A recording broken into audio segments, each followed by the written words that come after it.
This is Celebration Church, but it's more than just a building or a church. We have a calling to be a place where people can find a relationship with God instead of religion. A place where freedom is found and acceptance given, and every person can discover their purpose and experience the kind of fulfillment only God can give. Together we will raise, lead, and empower a generation to change the world. Here, Jesus is famous, and all the glory goes to God. This is celebration. This is our family. Welcome home.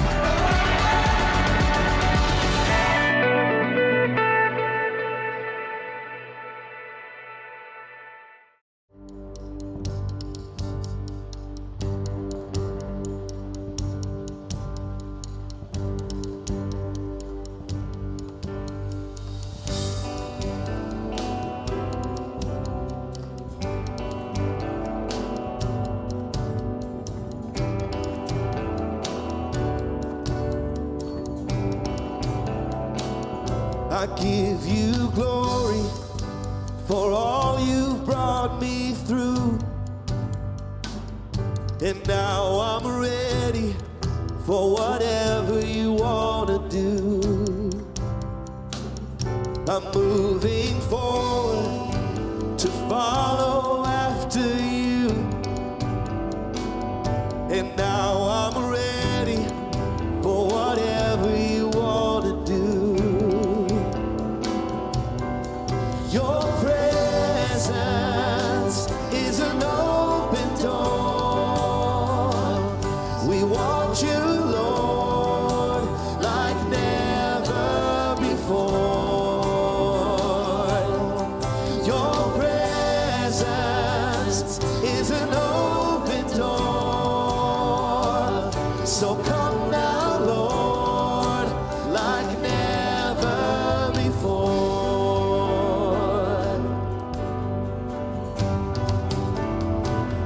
In every season, your grace has been enough. And I'm believing the best is yet to come.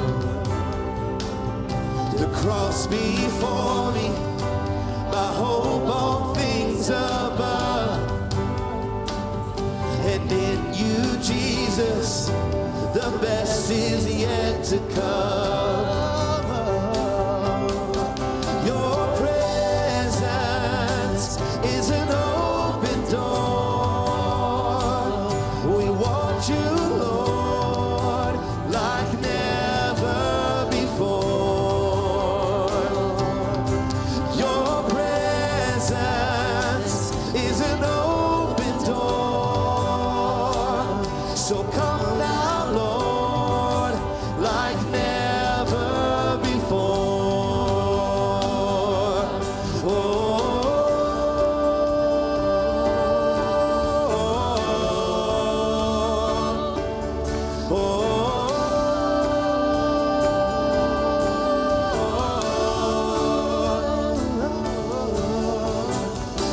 I know breakthrough is coming.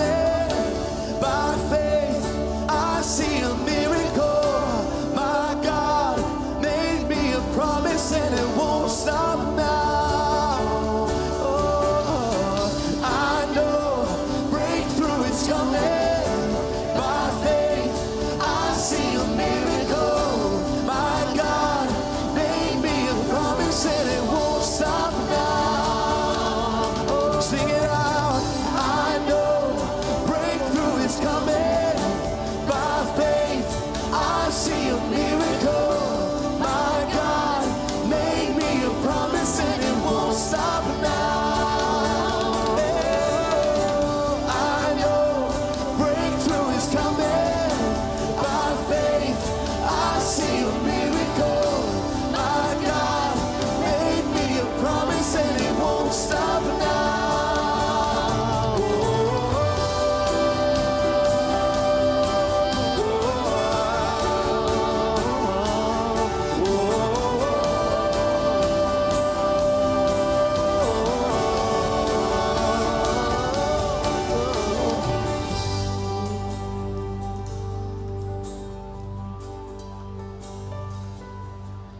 Your presence is an open door.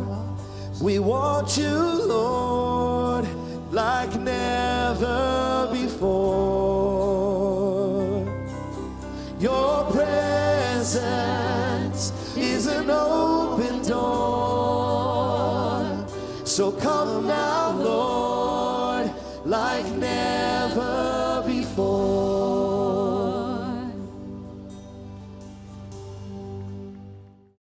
It is to one's glory, we've been reading, to overlook an offense, which means it is not to your glory to get all hung up on goofy things, even things that maybe are fairly important. You shouldn't be getting offended by stuff. We live in a culture today in America where everybody's offended about everything, constantly.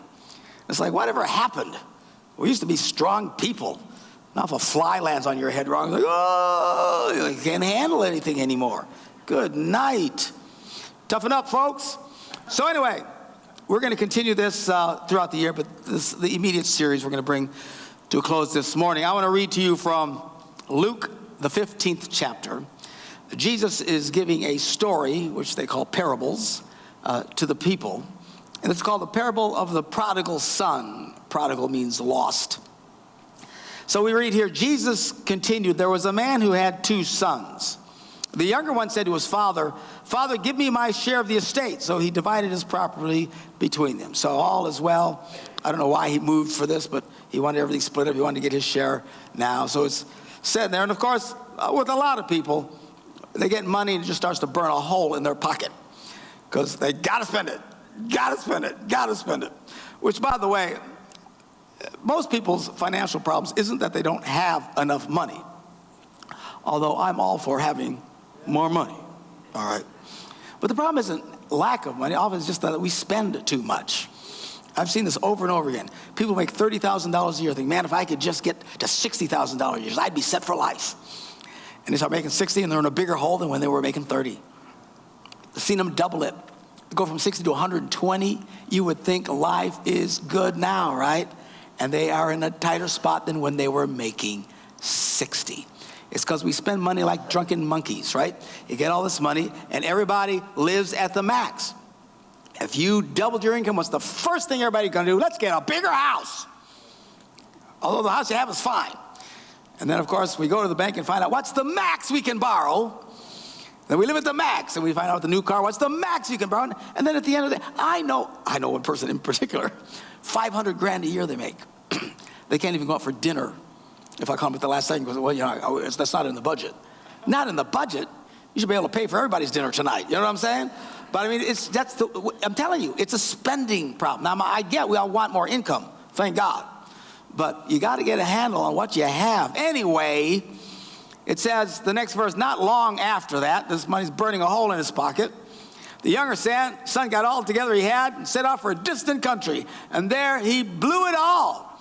He squandered his wealth in wild living. He was party central. And I'll bet he had all kinds of friends. One thing about money, if you start handing it out, people like you a lot. As long as he's paying for everything, paying for dinner, paying for drinks, paying for the party, everybody's wrong. Woo, what a great guy. The problem is, at some point you run out of money. Jesus said after he spent everything, there was a severe famine in that whole country, and he began to be in need. Of course, all those friends he had suddenly have vanished. No friends now. They didn't get anything out of him. So now he doesn't know what to do. So he goes and he hires himself out to a citizen of that country who sent him to his fields to feed pigs. Now, this is very insulting for a Jewish young man, having that culture there, not wanting anything to do with pigs, but now he's feeding them. He's a pig farmer. And it says, Jesus said, he longed to fill his stomach with the pods that the pigs were eating. Now, when you look at pig slop and you go, I could really use some of that, you're in a bad place. He is really hungry. And it says, Jesus said nobody gave him anything. And then he came to his senses. Somebody say, thank God. Aren't you glad at some point you come to your senses? You know, at some point you realize that what you're doing just isn't working. It's amazing how many people never come to their senses. Now, to be honest with you, I don't know how people live without God in their lives. I mean, I remember doing it. I thought it was horrible. When I finally found out that I could actually have a relationship with God, man, I wanted in on this. And life became so much more richer and empowering. But without God in your life, man, what keeps you going? I mean, that's why so many people self-medicate, drugs, alcohol, this, that, and the other, depression and all that. Life just is awful. But at some point, thank God, people have a chance to come to their senses and realize, this isn't working for me. I don't know what point it happens for you.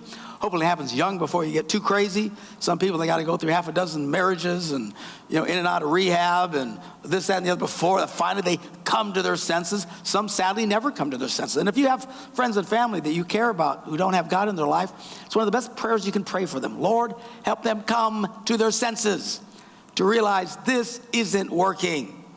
So that's what he does. He finally comes to his senses and he says to himself, man, how many of my father's hired servants? Pops has got a lot of money. He's got this whole big thing, got all these people working for him. Man, how many of his hired servants have food to spare? I'm here starving to death. I know what I'll do. I'll go back, go to my father and say to him, and then he starts rehearsing this speech he's going to give to his father. Father, I've sinned against heaven and you. I'm no longer worthy to be called your son. Make me like your hired servants. So I'm going to get this in. I know I don't deserve this anymore. All I'm asking, can you just give me a job? Just like one of these other guys. And he gets this into his head because he's convinced that when the Father sees him, he's going to be furious. Which is a lot of people think about coming to God in their lives. I don't know how many people I have, and maybe some of you have had this, where you invite somebody to church. I say, man, I can't go. Lightning will strike me dead. They literally think God is just up there ticked as he can be. And as soon as he walks in, that's not the way this works. And that's why Jesus is giving this story to show how it works. So anyway, this guy gets up, comes to his senses, he heads out to his dad. And Jesus said, but while he was still a long way off, his father saw him, recognized him, was filled with compassion for him. And he ran to his son. And he threw his arms around him and kissed him. Well, right away, the son, he's not even grasping this. He's got to go into his pre-rehearsed speech.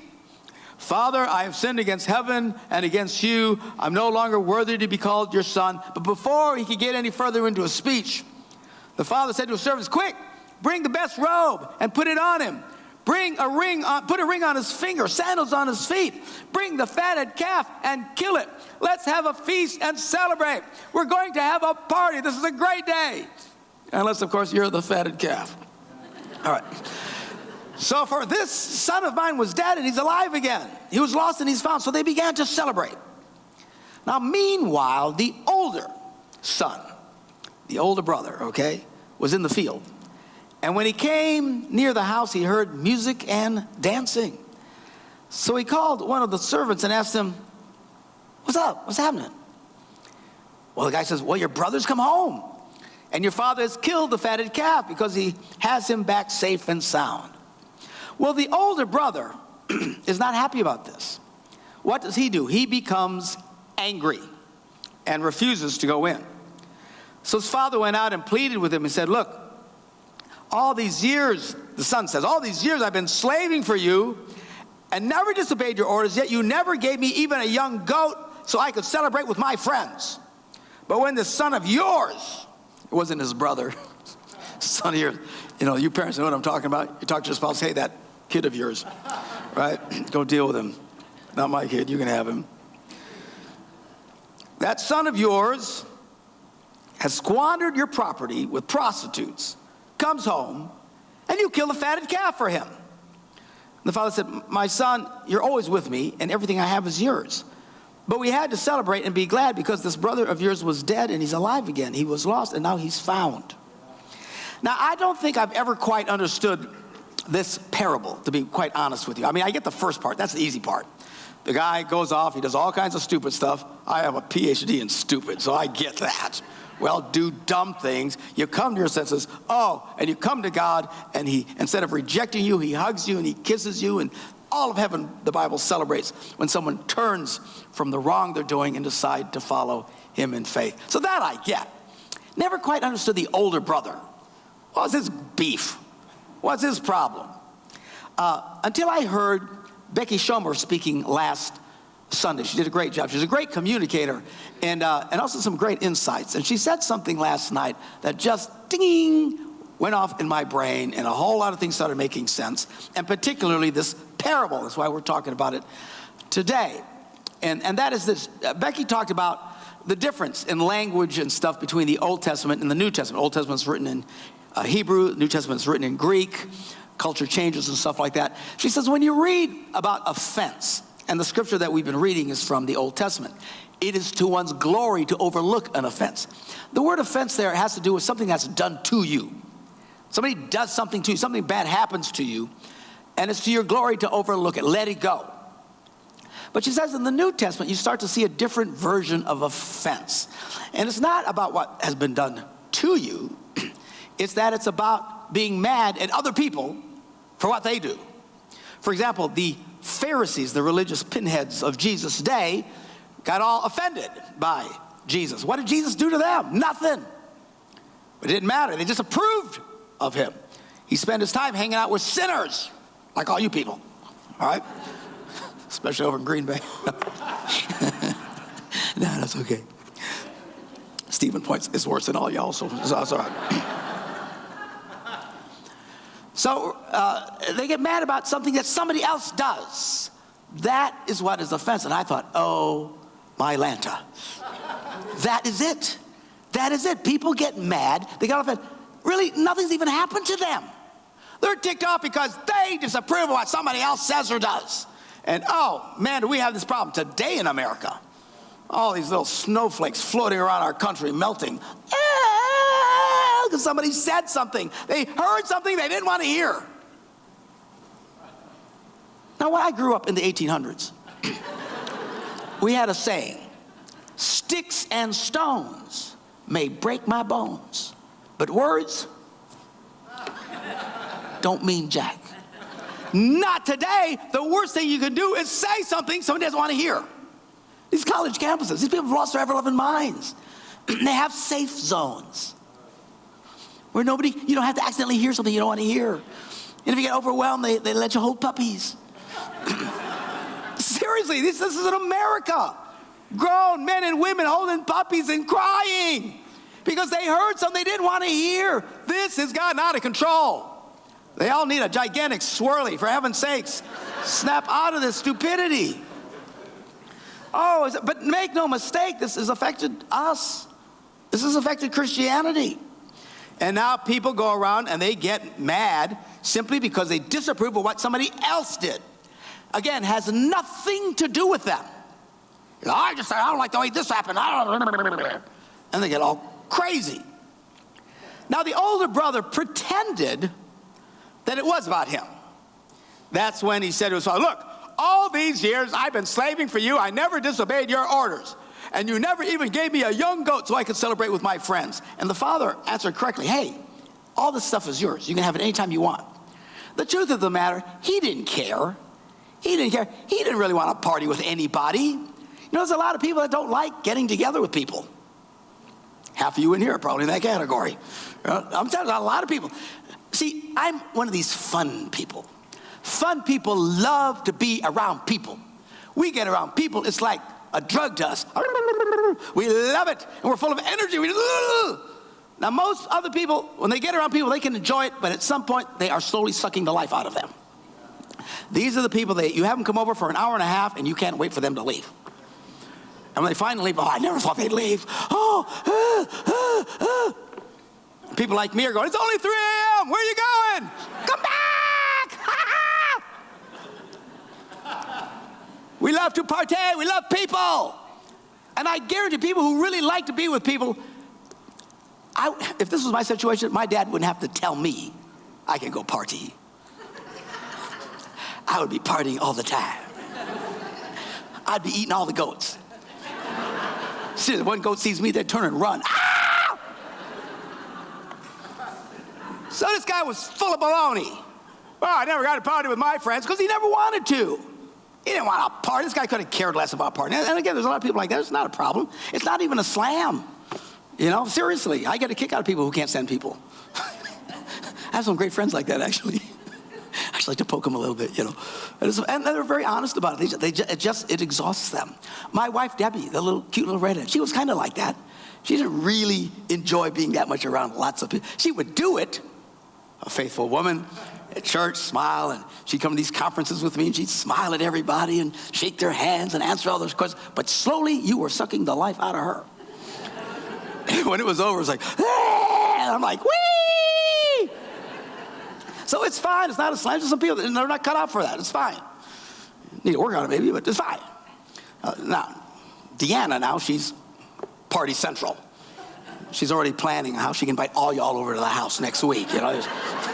We've just been on the road. Wait till it slows down, and we're going to get all kinds of invitations. Come party with us. That's just her. Then I'll probably be going, oh, I can't believe these people are still here. I don't know. But by the way, she says hi. She was going to be here, but she took this weekend off to go visit her family and friends in Alaska. Why anybody would leave here to go to the warmth of Alaska, I don't know, but that's what she did. So greetings from her. Anyway, the truth of the matter, this older brother wasn't very social. He didn't care. But he wants to make it like it's about him. It wasn't about him. We didn't get to the truth until verse 30. When he says, that son of yours has squandered your property with prostitutes. See, it was all about he disapproved of the younger brother. Had nothing to do with it. So the younger brother blew all his money. How did that affect him? That affected him. If y'all spend y'all's money, doesn't bother me. You start spending money, my money, we're going to sit and talk. It didn't affect him. What did he care? Nothing he did affected him at all. But he was so disapproving. It shouldn't be done that way. This is the problem that has poisoned so many churches in America today. People get offended often today, not because of something done to them, but because of something they disapprove of what somebody else says, somebody else does. They change the service times. Yeah, people leave the church because we went to one Wednesday a month instead of 4 Wednesdays a month. This is crazy to me. Really? It doesn't take much to set people off. And it's really not any done to them. Just disapprove of something somebody else does or somebody else says, and they just have a fit. So this morning, the title of my message is Beware the Older Brother Syndrome. What is a syndrome? A syndrome is a group of symptoms which consistently occur together, or a condition characterized by a set of associated symptoms. What are the symptoms of the older brother symptom? Well, number one, if you push, you'll find out that nothing has actually happened to them. Now, if somebody does something to you, you're still supposed to let it go. But at least that I got some compassion for. Some guy comes up, punches you in the face, I get it. You'd want to punch him back, right? Somebody hurts you, somebody attacks. That I understand. Even then, we need to overlook the offense. But when somebody is in this state, it's not about them at all. They're just mad because of something else that somebody else did or did in a way they disapprove of. All right? Number two, they proclaim their love of righteousness. I just want to do the right thing. I believe we should all do the right thing. I can't believe he did the wrong thing. It's just not right. It's just not right. And they become obsessed about what's right. I preached a message a few weeks ago. Beware the love of righteousness. Now that sounds odd because we are supposed to do what is right. But when you start to love what is right more than you love and care about people, now you have a problem. And Jesus talked about this. Remember the Pharisees got all mad at him and says, your disciples are doing what's against the law. And it was. Well, why didn't you say anything to him? And David, he took some of the holy bread that nobody was supposed to eat except the priest, and he ate it with his buddies. Was it wrong? Yes, it was wrong. But in all those cases, and there were other ones where Jesus said the difference is the circumstances. You're not supposed to work on the Sabbath, but if your goat falls, again with the goats, if your goat falls in and on the Sabbath, you get it out. You wouldn't normally do that, but why? Because people think your life is more important than every little strict little thing all the time. But these people, they don't care about what other people do. You don't care about the circumstances. And be careful. That's why Jesus says, do not judge. I'm sorry. I have the attention span of a fly. There we go. Don't judge people harshly. Because the truth is, if you are in the same situation, you'd probably do the same thing. And that's where we deceive ourselves. Oh, I would never do that. Yeah, you would. Don't ever think you wouldn't do something. Given the right set of circumstances, any one of us is capable of doing anything. Anything. That's why you want to pray, God, keep me out of those circumstances.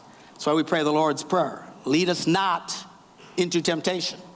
And more than just the Lord's Prayer, Jesus told his disciples, pray that you don't fall into temptation. That should be one of your prayers. When you pray every day, at some point you ought to say, God, keep me out of temptation. Keep me out of trouble. Because I know me, and I don't handle that stuff well. You think you're above doing something wrong? You are delusional. Number 3, they're very quick to point out and condemn the actions of others. They're great. And they love to talk about the offense of others. And when you hear people start talking about something they disapprove of, you ought to just, zip it, Skippy. Don't listen to them. Don't get caught up in secondhand offenses. Secondhand offenses tend to be worse than firsthand offenses. I don't understand it. People get mad about what happened to somebody else. Not only is this person upset because of something's not right, nothing that happened to them, the second person, definitely nothing happened to them, and they're more mad than the first person. And it gets out of control. This is what happens in churches all across America, all the time. There's 400,000 churches in America today. 80% of them have less people than in our campus here in Stevens Point. We're about 150, 200, whatever. Or, I'm sorry, Appleton. I don't know where I'm at. Here in Appleton or Stevens Point. Whatever, same difference there. Most churches in America have 100 people in them or less. 80% of 400,000 churches have less than 100 people in them.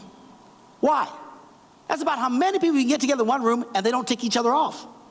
And even then, they probably do tick each other off, but they stick around because at that point, half the church is related. I'm serious. Hey, my cousin, he's a jerk, but he's my cousin. He'll be coming over later, I don't like that, but that's my uncle, and he married my sister's cousin, and, About 75 people will get together in a little, group. Shelter themselves off so they don't have to experience anything they don't want to see. It's as bad as these college campuses with their safe zones. A lot of churches are safe zones. They're as bad. I'm telling you. What's so funny to me is most Christians, evangelical Christians, vote politically conservatively. And they rail and complain against the political correctness. But there's no more politically correct safe zone in the world than in most churches.